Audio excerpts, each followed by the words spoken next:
Ciao, oggi ho un mal di testa che prende alle tempie e si irradia sulla fronte. Sento anche un dolore al collo e quindi non ho voglia di tenermi questo mal di testa. Allora vado a vedere nel mio kit cosa posso utilizzare. Ok, vi faccio un po' vedere.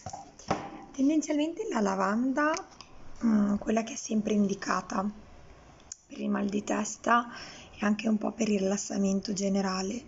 Credo che il mio sia dovuto proprio a una sorta di stanchezza. Però oggi voglio usare la menta perché sono sicura che poche gocce mi aiuteranno per risolvere il problema. Vi faccio vedere come fare. Quindi quando vi sentite questo tipo di mal di testa dove vi sentite la testa pesante, vi sentite questo dolore continuo, questo senso di stanchezza generale, io vi consiglio di prendere la vostra menta, Young Living. Innanzitutto provare proprio a sentire il profumo per darvi un po' di energia. Poi prendete la vostra boccetta e ne prendete qualche goccia, quindi già azionando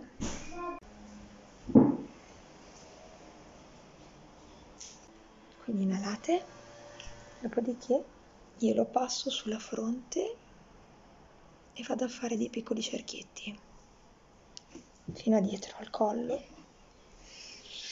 e ritorno.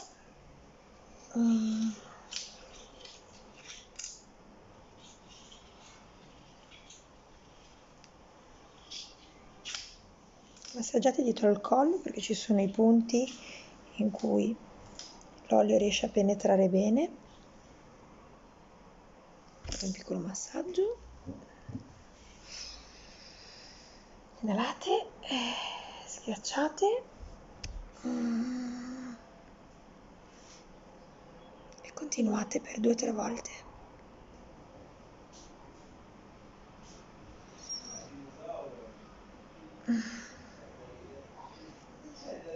Vi assicuro che vi arriva proprio un'ondata di freschezza, è come se vi si aprisse la mente.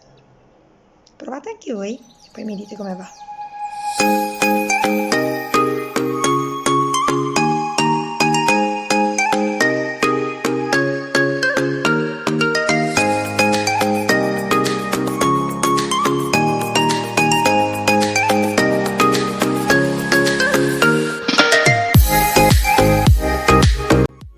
Allora ragazzi, ho appena finito la mia lezione di Strong, è stata una lezione meravigliosa, la mia menta mi ha salvato anche oggi, il mal di testa è sparito e avevo iniziato appunto con questi dolori, ma con una piccola goccia mi è passato tutto, sono veramente felice e quindi anche oggi posso testimoniare che gli oli essenziali funzionano.